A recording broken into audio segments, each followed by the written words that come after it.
अध्यक्ष महोदय, सप्टेंबर ते ऑक्टोबर नोव्हेंबरच्या दरम्यान ऑक्टोबर मध्ये जास्तीत जास्त या राज्यामध्ये 29 जिल्हे 253 तालुके आणि जवळजवळ 2065 आपली जी मंडळ असतात, सर्कल असतात, या सर्कलमध्ये अतिशय अतिवृष्टी झाली, अनियमित पाऊस पडला, अवेळी पाऊस पडला, मर्यादेपेक्षा आणि सरासरीपेक्षा कितीतरी पटीने पाऊस पडला आणि त्या ठिकाणी शेतकरी हा पूर्णपणे उद्ध्वस्त झाला। अध्यक्ष महोदय, शेतकरीच केवळ उद्ध्वस्त झाला अशातला भाग नाही, तर आपण तो काळ आठवा की त्या काळामध्ये जे मीडियावर टीव्हीवर वगैरे जी वृत्त येत होती, गायी गुरं सुद्धा गोट्यामध्ये बांधलेली पाण्यामध्ये डुंबून तडफडून मरताना आपण सर्वांनी बघितली।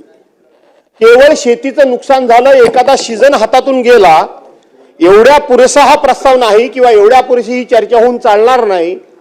तर ज्या भागामध्ये कधी नदीला पाणीच येत नव्हतं, आपण बघितलं मराठवाड्यासारख्या ठिकाणी की जिथे आपण टँकरनी नव्हे तर रेल्वेने सुद्धा, ज्या भागामध्ये आपण रेल्वेने पाणी पोहोचवलं होतं त्या भागामध्ये सुद्धा नद्या तुडुंब भरून गेल्या।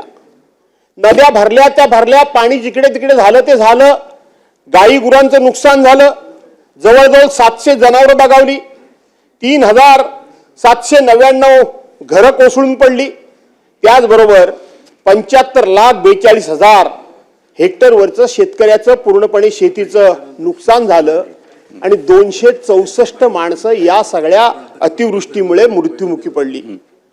हे झालंच अध्यक्ष महोदय, पण त्याचबरोबर ह्या नद्या ज्या दुथडी भरून गेल्या, त्या नद्यांनी अशा पद्धतीची जमीन खरवडून काढली की आता पुढच्या कित्येक वर्षामध्ये त्या ठिकाणी मंत्री महोदय पीक घेणं हे शेतकऱ्याला खूप अवघड होणार आहे।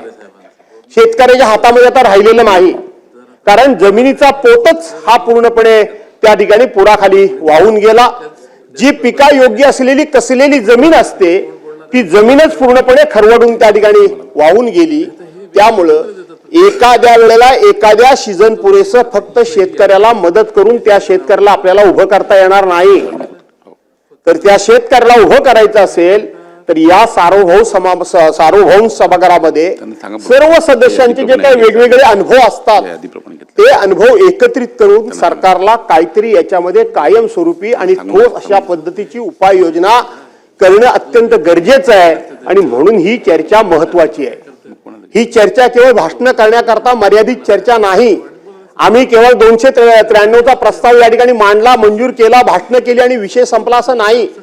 ज्या वेळेला आपण सगळे आपापल्या मतदारसंघामध्ये जाऊ त्यावेळेला निश्चितपणे तोंडावर जरी कोण काही बोललं नाही तरी पाठीमागे निश्चितपणे आपल्याला म्हणतील की तुम्ही आमच्या पत्रात काय टाकलं, आमच्याकरता काय घेऊन आलात, आमच्याकरता सरकारकडून कोणत्या प्रकारची योजना आणली, आम्ही कशा पद्धतीने उभं राहायचं, आणि म्हणून त्यावेळेला आपल्याकडे उत्तर नसणार आहे। आणि म्हणून अध्यक्ष महोदय, ही जी 75 लाख 80 लाख हेक्टर या ठिकाणी जमीन ही पूर्णपणे किंवा शेतकरी हेक्टरवरची पिकं ही शेतकऱ्याची पूर्णपणे नाश पावली, त्याला आपण उभं कसं करणार? आपण 32,300 कोटी रुपयाचं पॅकेज दिलंय असं मंत्रिमंडळासमोर आपण जाहीर केलं। माझा आग्रह बीएससी मध्ये तोच होता, आता देखील तोच आहे की 32,300 कोटी रुपयाचं आपण जे पॅकेज दिलं ते या सभागृहाला सांगा। त्या पॅकेजच्या माध्यमातून तुम्ही शेतकऱ्याला कसं उभं करणार, त्याची गुरढोरं कशी त्या ठिकाणी पुन्हा त्याच्या गोठ्यामध्ये येणार, त्याचा दुग्ध व्यवसायाचा धंदा पहिल्यासारखा कसा चालणार, कापूस व्यावसायिक कापूस पिकवणाऱ्या शेतकऱ्याला एक काळ तुम्ही 12 आणि 15,000 रुपये पर आपली ही क्विंटल दर मागत होतात। आज गेले 4-5 वर्षे 6,200 रुपयाच्या पुढे शेतकरी गेला नाही। एक काळ तुम्ही 8,000 रुपये सोयाबीनला दर मागत होतात, आज 3,200 रुपये क्विंटलच्या पुढे सोयाबीनचा शेतकरी जात नाही। दिवसागणिक महागाई वाढली आहे आणि महागाई वाढलेली आणि शेतकऱ्याच्या पिकाचा दर मात्र त्या ठिकाणी दिवसेंदिवस खाली यायला लागलाय। त्यातून तो रडत कुडतडत काहीतरी करत होता, पण आता ह्या पुरामुळे तो पूर्ण उद्ध्वस्त झाला। आणि म्हणून आग्रह असा होता की त्या 32,200 कोटी रुपयाची विगतवारी कशी होणार आहे, ती त्याला कधी मिळणार आहे, ती कशा स्वरूपात मिळणार आहे, कारण या ठिकाणी वळसे पाटील साहेब बसलेत।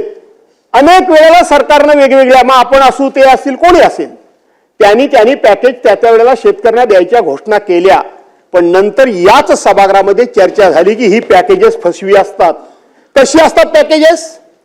32,200 कोटी रुपये तुम्ही खरोखर शेतकऱ्याला देणार आहात काय? ते कसे देणार आहात ते आम्हाला सांगा. ही पॅकेजेस अशी दिली जातात 3 किंवा 15,000 कोटीची तरतूद आहे. माझ्या हातामध्ये सगळ्या तरतुदी आहेत. 75,286 कोटी रुपयाची पुरवण्या मागण्या तुम्ही मागितलेल्या आहात. राज्याचा मूळ अर्थसंकल्प किती? 7,57,000 कोटीचा. गेल्या वेळेला पुरवण्या मागण्या किती मंजूर केल्यात? 57,000 कोटीच्या. आता पुरवण्या मागण्या किती मंजूर केल्यात? 75,000 कोटीच्या. 1,84,000 कोटी रुपयाच्या पुरवणी मागण्या तुम्ही केल्यात. याचा अर्थ तुम्ही जे फुलफ्लेज बजेट तुम्ही पण मांडलेलं होतं, हे बजेट पूर्णपणे तुमचं कोलमडलेलं आहे. तुमचे पूर्णपणे अंदाज हे कोलमडून पडलेले आहेत आणि राज्याची आर्थिक शिस्त ही पूर्णपणे बिघडलेली असताना तुम्ही शेतकऱ्याला कुठून पैसे देणार? आपण बरं झालं बजेटचं सांगितलं म्हणून. सगळे आकडे माझ्यासमोर आहेत बजेटचे. आकडेवरून करायचं काय? कोणाकोणाला जास्त कुठल्या कुठल्या विभागाला दिलेत? शेतकऱ्यांना जर 32,300 कोटी रुपयाचं फुलफ्लेज बजेट मांडल्यानंतर जर तुम्ही मदत करणार असाल तर शेतकऱ्याच्या शेतीला किती कृषी विभाग, पर्टिक्युलर कृषी विभागाचा याच्यामध्ये उल्लेख तुमच्या सप्लिमेंटरी बजेटमध्ये नाही. तुम्ही त्या ठिकाणी महसूल आणि वने या हेड खाली ते पैसे घेतलेले आहात. थोडंफार आम्ही पण अभ्यास करतो या विषयामध्ये, नाही अशातला भाग नाही. आणि म्हणून ते आपण काय करतो, 3-4 वर्षाकरता पॅकेज जे जाहीर करतो अध्यक्ष महोदय, ती पॅकेजची कसरत अशी असते की त्या 3-4 वर्षामध्ये सगळ्या विभागामार्फत वेगवेगळ्या हेड खाली जे आपण पैसे देतो त्याची गोळाबेरीज करतो आणि आपण सांगतो पॅकेज दिलं. आणि म्हणून हे पॅकेज फसवं असतं.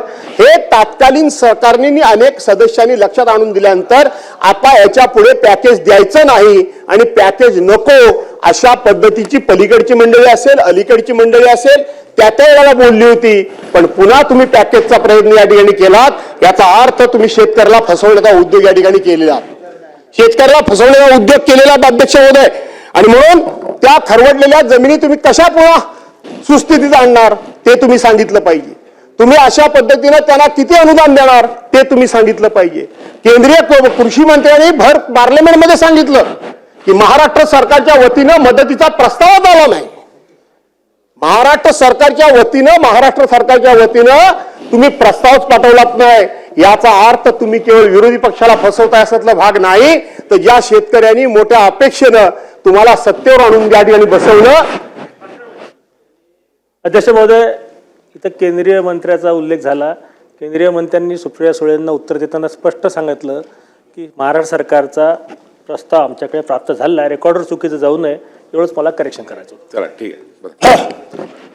ठीक आहे, आमच्या मित्रांना लवकरच मंत्री करा, कारण उत्तर मंत्री देणारच आहेत. त्यावेळेस ते क्लिअर करू शकले असते, पण काही हरकत नाही. माझं काय त्याबद्दल काही दुमत असण्याचं कारण नाही. पण मंत्री काय बोलले, सुप्रियाताई काय बोलले, पार्लमेंट, मी नाव कोणाचंच घेतलं नव्हतं खरं सांगायला गेलं, पण तुम्ही घेतलं ते बरं झालं. आणि म्हणून ते सगळे रेकॉर्डवर आहे. तुम्ही काय बोललात ते करा जाहीर. तुम्ही या ठिकाणी महाराष्ट्र सरकारच्या वतीनं केंद्र सरकारच्याकडे मदतीचा प्रस्ताव कधी पाठवलात त्याची तारीख सभागृहामध्ये जाहीर करा. तो प्रस्ताव सभागृहाला सांगा तुम्ही कधी पाठवलात तो. मी जबाबदारीने सांगतो की त्याच वेळेला नगरला देशाचे केंद्रीय गृहमंत्री आले होते. ज्यावेळेला पूर झाला त्यावेळेला या सभागृहाचे उपमुख्यमंत्री माननीय अजितदादांनी सांगितलं की आम्हाला काहीतरी तुम्ही मदत करा, आम्ही लक्ष ठेवून आहोत, मदत करा. त्यांनी सांगितलं प्रस्ताव पाठवा, मग बघू. त्याच वेळेला बिहारची निवडणूक होती. बिहारला कोणी मागितले होते पैसे प्रत्येकाच्या खात्यामध्ये 10-10 हजार रुपये. तिथे कुठला पूर आला होता, तिथे कुठली दुर्घटना घडली होती. तिथं मात्र न मागता निवडणूक डोळ्यासमोर ठेवून तुम्ही पैसे देता आणि ज्या जनतेने तुम्हाला सरकार दिलं त्यांना मात्र मदत करण्याकरता तुम्ही प्रस्तावाचं नाटक करता, प्रस्तावाचा बहाणा करता, प्रस्ताव पाठवा म्हणून सांगता. तुमच्या डोळ्या देखत एवढी सगळ्या घडलेली घटना असताना प्रस्ताव काय चाललाय? प्रस्ताव कधी आलं? केंद्रीय कृषी पथक, केंद्रीय पाहणी पथक आलं कधी? किती दिवसानंतर ह्या घटना घडल्यानंतर आलं? आणि ते दिवसा आलं की रात्र आलं? मंत्री महोदय, पाहणी जी केंद्रीय पथकाने जी केली ती रात्रीची केली, दिवसा का नाही केली?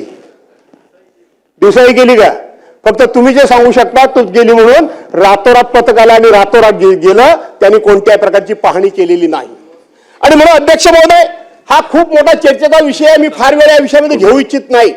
शेतकरी आज खूप मोठ्या आशेनं या ठिकाणी बसलाय की या नागपूरच्या हिवाळी अधिवेशनातून माध्यमातून विशेष करून विदर्भ मराठवाडा आणि कोकण किंवा बाकीचा भाग सुद्धा आहेत की आमच्या पदरामध्ये काय पडतंय ते तुम्ही स्पष्टपणे इगतवारीनुसार प्रत्येकाच्या खात्यामध्ये किंवा प्रत्येक माणसाला काय मदत करताय हे तुम्ही सांगितलं पाहिजे. तुम्ही नेहमी काय राष्ट्रामध्ये सांगता की एनडीआरएफचे निकष आम्ही वाढवले, असं नाहीये. हे एनडीआरएफचे निकष ज्या वेळेला 2023 साली कुठंतरी आता सुरुवात झाली आहे. बोला बोला आपण. आणि म्हणून एनडीआरएफचे निकष हे मंत्री महोदय काय आता बदलले अशातला भाग नाही, ते पूर्वी सुद्धा बदललेले होते. परंतु प्रत्येक वेळी आपण एनडीआरएफचे निकष बदलले म्हणून सांगतो. त्या एनडीआरएफचे निकष आता फार जुने झालेले आहेत. त्या एनडीआरएफच्या निकषानुसार या ठिकाणी कुठलीही दुर्घटना घडत नाही, एखादी आपत्ती येत नाही, एखादा पाऊस पडत नाही, हे आपण लक्षात घेतलं पाहिजे. पूर्वी ज्या भागामध्ये 65 मिलीमीटर पाऊस पडला तोच फक्त पाऊस धरला जायचा, पण आता 50 मिलीमीटर पर्यंत आपण आलोय, ही चांगलीच गोष्ट आहे. पण त्याचबरोबर सर्कल वाईज ती जी पर्जन्यमापक यंत्रणा असते ती सर्कल वाईज आपण बसवली पाहिजे. कारण ती सर्कल वाईज बसली नाही तर खऱ्या अर्थानं आपल्याला जो रिपोर्ट तयार करायचा आहे तो रिपोर्ट करता येत नाही.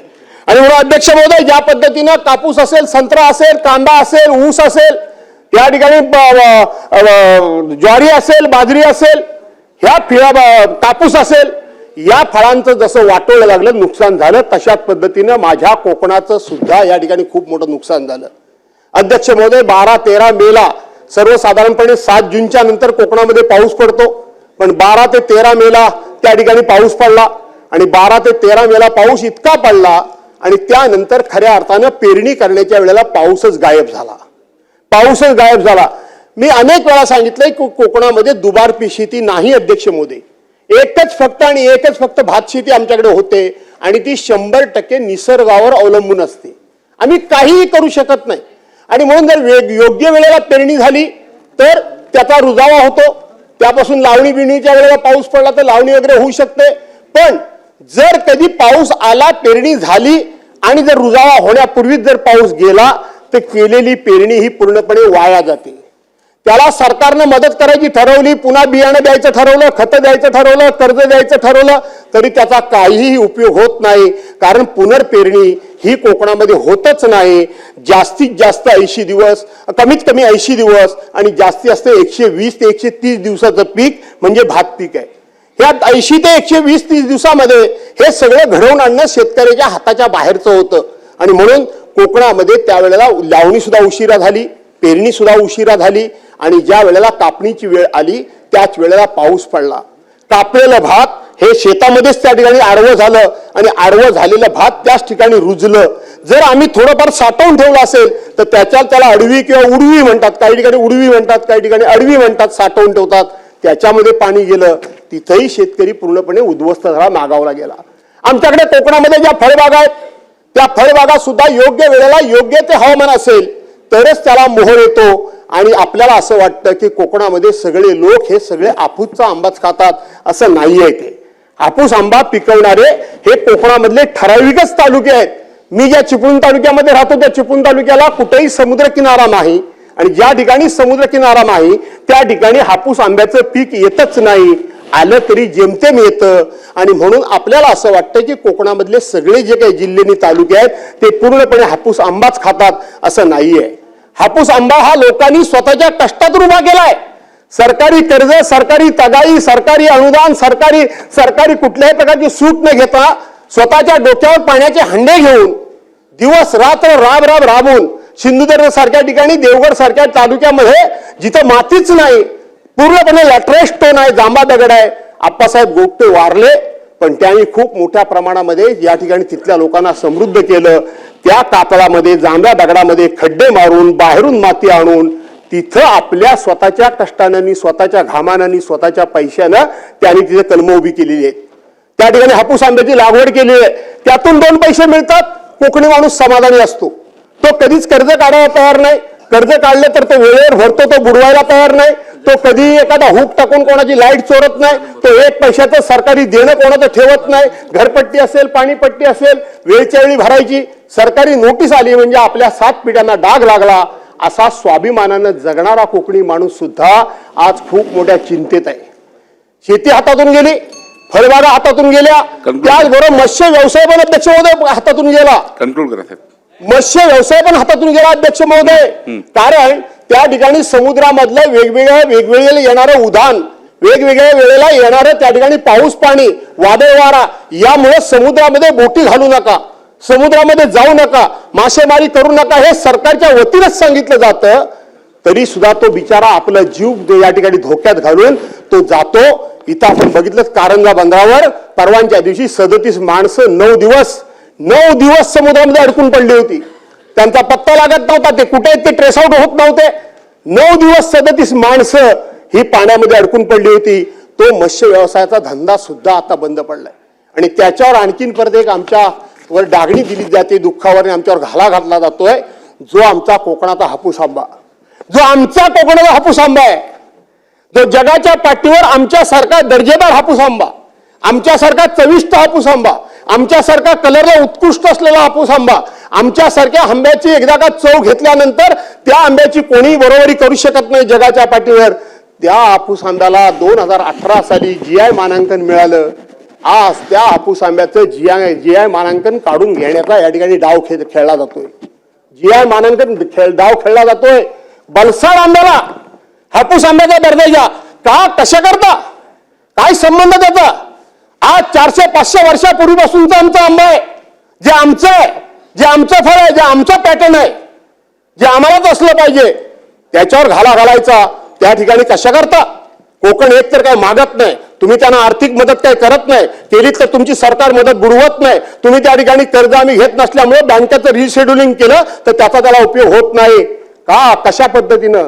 आज मला परवाच्या दिवशी कोणाची तरी एखाद्या जबाबदार मंत्र्याची मी मुलाखत बघितली, मी नाव या ठिकाणी घेत नाही, त्यांनी सांगितलं काय त्यांनी होणार आहे, काय फरक पडतोय, शेवटी आमच्या हापूसची देवगडची चौथी चव, आमच्या रत्नागिरीची चौथी चव कोणालाच येणार नाही. हे असले नाही, असले तकलादून अशा प्रकारचे पळकाडू उद्गार मंत्र्यांना शोभत नाहीत का? कशा करता? ज्या वेळेला आपल्या हापूस आंब्याच्या नावावर कर्नाटकचा आंबा मार्केटमध्ये येतो त्यावेळेला सरकार असेल, आम्ही असेल, आमचे बागायतदार असतील, आमचे फळ विक्रेते असतील, हे तुटून पडतात का? तर आमच्या हापूसचं नाव हे कर्नाटक आंब्याच्या नावाखाली बदनाम होता कामा नये. आणि म्हणून बलसाडला कुठल्याही परिस्थितीमध्ये हापूस आंबा, हापूस हा शब्द देऊ नका अध्यक्ष महोदय, आणि आमच्यावर अन्याय करू नका. तुम्हाला गुजरातला काय द्यायचं असेल ते आणखीन काय ते द्या, काय द्यायचं ते द्या, जमलं तर तुम्ही पण तिकडे जाऊन राहा, काय फरक पडत नाही. परंतु आमचा जो हापूस आंबा आहे, जो आमचा अधिकार आहे, जो आमचा हक्क आहे, जो आमचं पेटंट आहे, त्याला त्या ठिकाणी अध्यक्ष महोदय तशाच पद्धतीने राहू द्या, अशा प्रकारची विनंती करतो. मत्स्य व्यवसायाला आपण शेतीचा दर्जा दिला, मी आभार मानतो, सरकारला धन्यवाद देतो. मी धन्यवाद देतो आमच्या मत्स्य विकास मंत्र्यांना.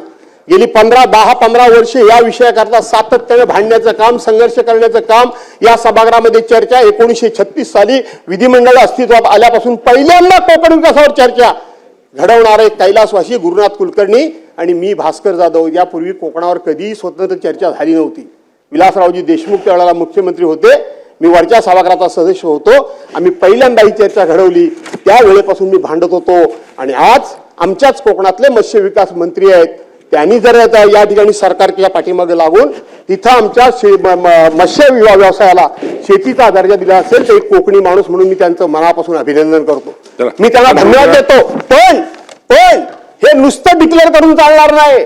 खऱ्या अर्थानं मत्स्य शेती म्हणजे तुम्ही त्या मत्स्य व्यावसायिकांना नक्की काय देणार आहात, कशा पद्धतीनं मत्स्य शेतीचा दर्जा दिला, तो दर्जा म्हणजे काय, हे सातत्याने मी शोधण्याचा डिपार्टमेंटमध्ये प्रयत्न करतो, पण तो मिळत नाही. आणि म्हणून अध्यक्ष महोदय त्याला पण शेतीचा दर्जा द्या आणि त्या मत्स्य व्यावसायिकांना त्या ठिकाणी वाचवा अशी विनंती करतो. आमच्या बागायती वाचवा, आमचे मत्स्य व्यवसाय वाचवा, आमच्या फळबागा वाचवा, आमची शेती वाचवा आणि त्याचबरोबर विदर्भाला सुद्धा वाचवा, मराठ्याला सुद्धा, मराठवाड्याला सुद्धा वाचवा, उत्तर महाराष्ट्राला वाचवा, पश्चिम महाराष्ट्राला वाचवा.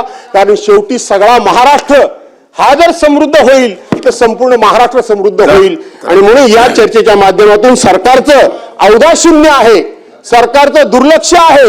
एवढं बोलल्यानंतर सुद्धा एक मंत्र्याच्या पलीकडे कोणी मंत्री आला नाही.